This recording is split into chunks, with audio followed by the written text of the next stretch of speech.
Hello. Hello. Hello. Hello. Welcome to August 16th. The daily topic is anything can be an advantage. It begins with a quote by Marcus Aurelius.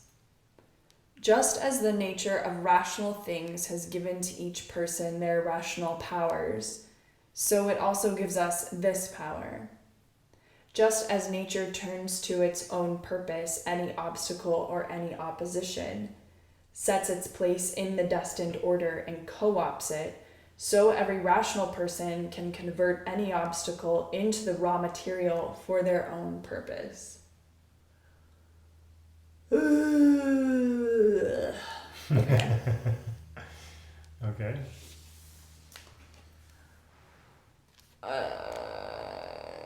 Okay.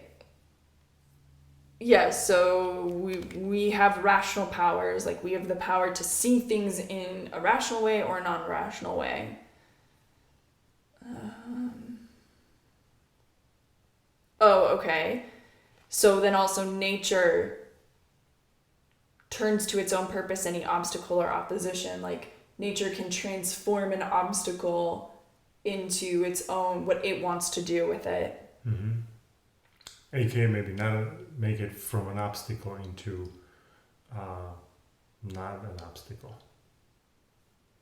AKA, yes, the ability to do that. To transform an obstacle into not an obstacle. Mm-hmm. And then it goes down, sets its place in the destined order and co-opts it. Okay, so it has the power to do all of this with it.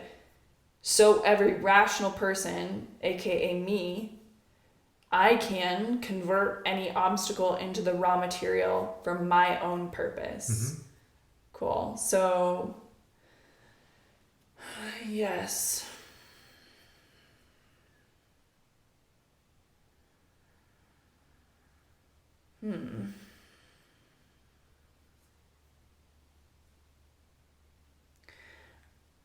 This kind of naturally happens in order to overcome an obstacle, but it maybe doesn't like always happen with acceptance, like either acceptance right away or acceptance like through the process of it. Like I can think about this website project that I keep thinking is going to end, and then it's like, just kidding, we have a new blocker. And every time a new blocker comes up, I'm way more emotional about it than I should be. And there's this sort of fighting against it. I don't like the blocker. The blocker now symbolizes all of the other blockers that I've dealt with, and so I'm compounding my misery by the memory of the previous blockers. And like none of this is actually useful to me solving the blocker, because after I have this momentary fit, well, like the blocker is still on my plate to figure out what to do with. Yeah. So like it will get figured out, you know, like I will look at the blocker and say, oh my gosh, like, do I understand this? How can I wrap my head around this? Who else do I need to involve? How quickly do we need to get this done? Like it sets into motion all of this stuff, but it's not as if I'm like looking at that blocker excited about it or feeling neutral about it. I'm like pissed off about it while I'm going through it. To some degree, it's not like it ruins my day, but you know what I mean? Yeah, like yeah. it's not. You don't like it. Yeah. Yeah.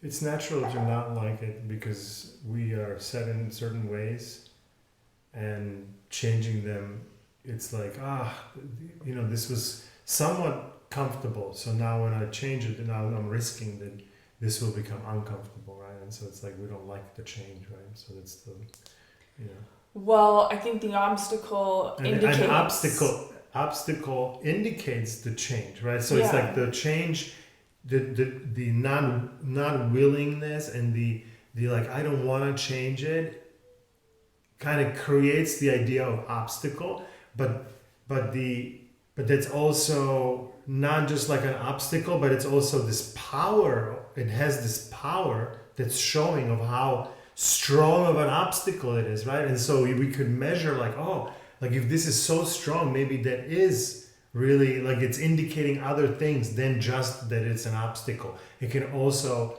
indicate the pathway forward. Right. Through that, right? Yeah, and that's what Yeah, I think yeah, they're yeah. driving at there is Yeah. like it will illuminate the way forward. And my brain is just drawing the connection to that Steve Jobs quote, which is if you define the problem correctly, you almost have the solution. Right. AKA, if I go deep enough into the obstacle itself, it will show me what I need to do to move around it or transform like the it. solutions exist inside of the obstacle. We just have to be willing to go into the weeds. Yeah. And so then ultimately an Weeds is obstacle. where it's at. I know, right? So ultimately, and this is what I've suspected for a long time, is that an obstacle should actually be exciting, because I know that if I pay attention to it and I engage with it in a certain way, it will, like, this is where it's showing me exactly where to go. And I have not like made that psychological shift yet to like being able to greet an obstacle with that sort of like kind of gratitude even.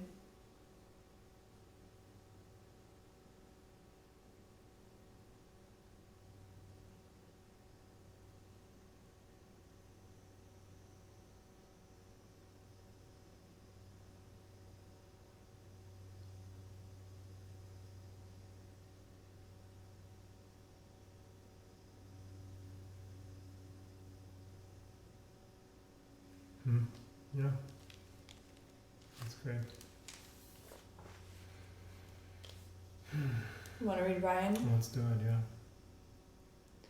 At 5 feet 3 inches tall, Muggsy Bogues was the shortest player ever to play professional basketball. Throughout his career, he was snickered at, underestimated, and counted out. But Bogues succeeded by turning his height into the very thing that made him nationally known. Some people looked at his size as a curse, but he saw it as a blessing. He found the advantages contained within it. In fact, on the court, small size has many advantages: speed and quickness, the ability to steal the ball from unsuspecting and significantly taller players, to say nothing of the fact that players just plain underestimated him. Could this approach not be useful in your life? What things do you think have been holding you back that in fact can be a hidden source of strength?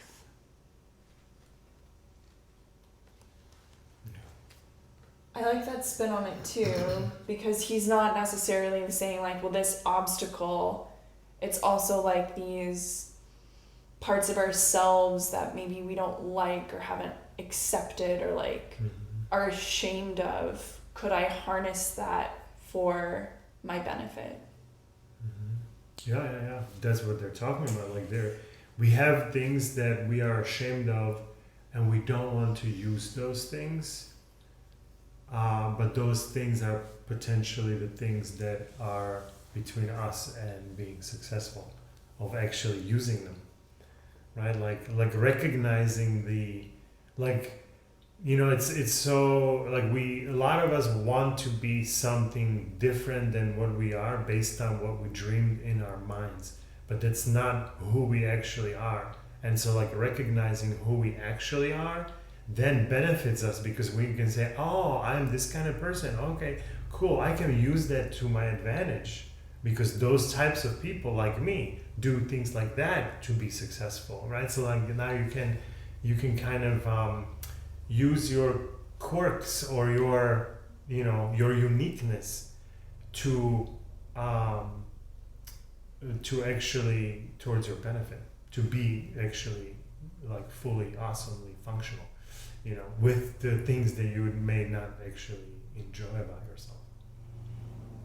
Yeah. it's hard to find the goodness in that thing. It's very easy to reject it. You're like, I don't like this about myself.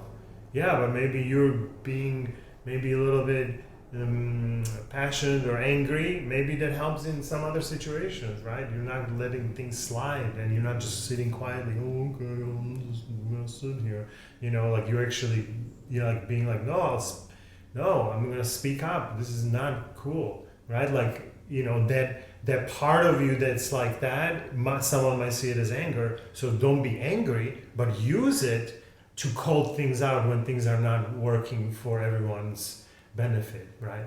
And so all of a sudden that's a strength, right? And some people might say like, oh, my anger, I have to just calm it down or something. Like, no, you can use it for good things, Yeah.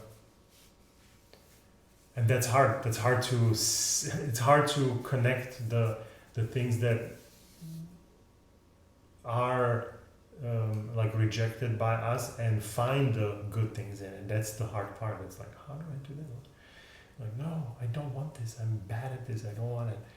It's so easy to continue to reject it, but like spending some time in there and really trying to find one little speck of goodness in that thing that we want to reject is beneficial for us. Yeah. Cool beans. Anything else on your end? I mean, there's a lot. everything you just said. Like, there's so much to unpack with all of it. Like, even this whole anger thing. I think it's more. It's just like it's a very like individual thing, and it's it's not to be used to like justify bad behavior. No. It's like we don't want to let's say anger. Like anger is a bad behavior. Yes. If it's not controlled, but that passion that's behind anger is if used with some sort of you can show control, that you care. Yeah. But that's like learning a different skill essentially to say I'm going to reshape how I communicate this. Yeah, because right now we don't know how to use it. It just goes fly off the handle, right? And well, that's not the right way to use it. You instantly get in trouble with that tool overusing it like that. But saying don't ever use it is also not the right thing, right? No, I have to use it differently is better answer,